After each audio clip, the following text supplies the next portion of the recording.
Now I would like to share a few resources that are available on the North Carolina Department of Public Instruction Exceptional Children Wiki. As you may have heard, Wikispaces will no longer support these sites, and the sunsetting of these sites is expected in January. However, prior to that time, the EC will be migrated to another format, most likely a Google site. In the meantime, up until January, this wiki will still be fully functional and accessible. So there are two primary resources that I'd like to share here. But prior to doing so, I would like to put these resources in context by summarizing the objectives of North Carolina's State Systemic Improvement Plan, most specifically detailing the purposes of the LEA self-assessment. So I want to talk about the LEA self-assessment in terms of two audiences. First, you all and the LEAs. Specific to LEAs, the process is designed to support the ability to coherently collect data and analyze it in a way that is designed to identify some root cause associated with lower graduation rates for students with disabilities. And what we heard from the usability study was one function of the LEA self-assessment that folks seem to really appreciate and like about the tool, is that it was a coherent way to bring a multitude of data sources together, analyze it in a way that was meaningful, made sense to people, and supported identification of root cause.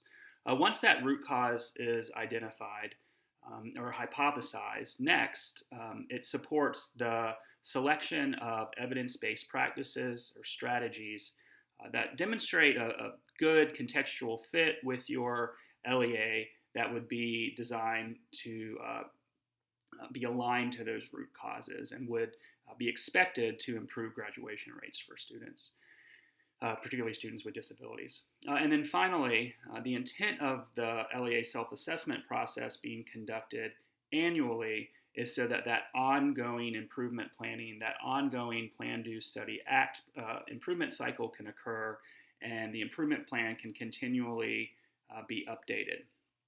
So that's the real intent at the LEA level. At the state level, for the EC division, the data that we garner from the LEA self-assessment really helps us design and align the supports that we provide.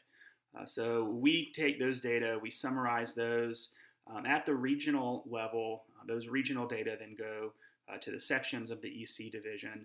And that really helps us align our infrastructure. It helps us know what the priorities are at the local level, what the evidence-based practices are that you're implementing within the context of your improvement plan.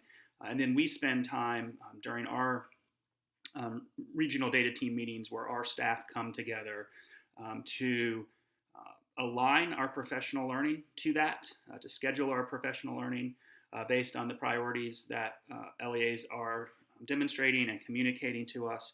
It also allows us to see if we have any gaps in what we're providing and whether there are any new supports, new training or professional learning that we need to develop and design.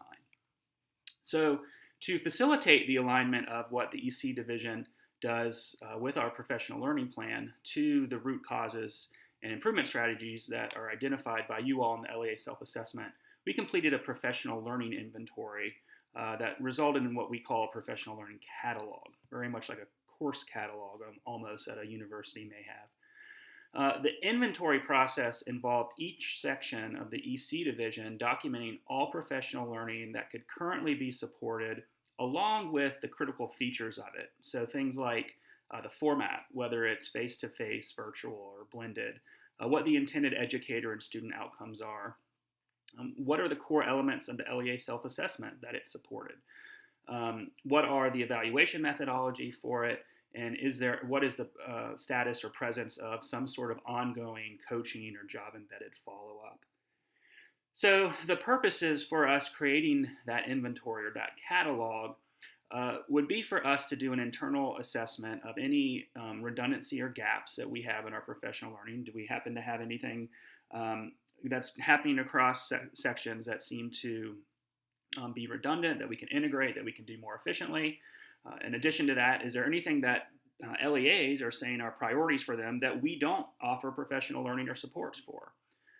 Second, it gave us an opportunity to do an internal assessment of evidence-based professional learning practices. So it allowed us to take a good look at what are our evaluation methodology for our professional learning sessions, what kind of job-embedded follow-up and coaching are we supporting, and is it aligned to best practice and the research in terms of what a full continuum of coaching should look like. It also allows us to align the LEA self-assessment data to professional learning. So as you may recall, when you completed your LEA self-assessment, and on the prioritization tab, you made a determination of what those priorities were. As you selected those in the drop-down boxes, the professional learning that we have that were aligned to those critical components that you selected as priorities were then populated within that tab. As you all selected those, we did frequency counts of those.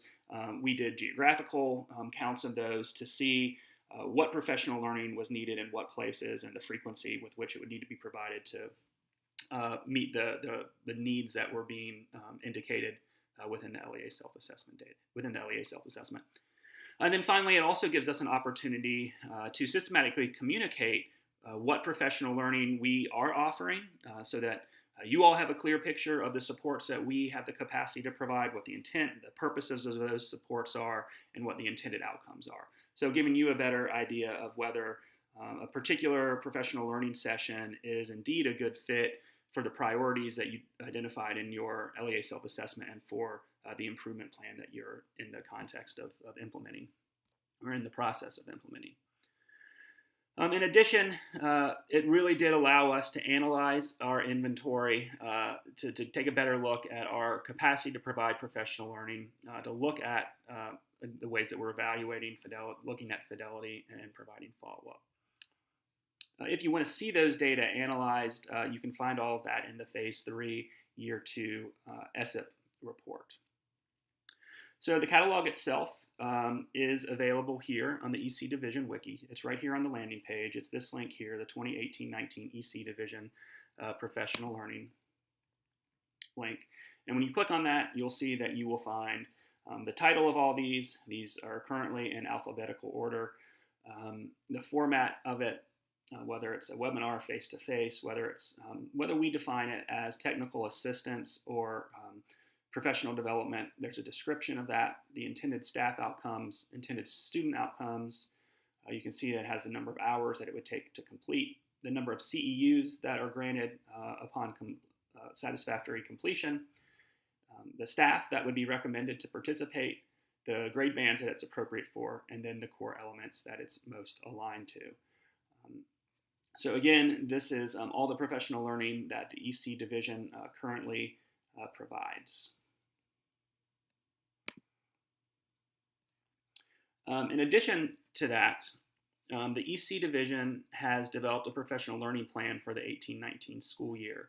So at the universal level of support, the selection of what universal professional learning will be provided, where it will be provided, the frequency with which it will be provided was based on an analysis of LEA self-assessment priorities. Again, those were summarized at the regional level. All of the professional learning that will be provided during this year is accessible via the calendar on the EC Division website, and it is linked to on the EC Division wiki. So this calendar, you can see that it's available right here. It's also directly available from the EC Division website. As you can see, that is where it is located. There's a link at the top of the website here that says calendar. This calendar is searchable. So if you're looking through the catalog and you see that there is something related to adolescent literacy, perhaps, you could type that in there, search the calendar, and any of the tags that are tied to the events will bring that event up. So this calendar will be continually updated with important information about ongoing professional learning, including, in many instances, the links to the registrations will be available right here via the calendar. So this is in the process of being updated right now. All of everything that's currently scheduled is in the process of being added to this calendar with the appropriate information, contact information, registration links. So we hope these resources will be helpful as you implement your improvement plans, particularly in regard to the provision of ongoing professional learning and how we at the EC Division can support you in the implementation of those plans.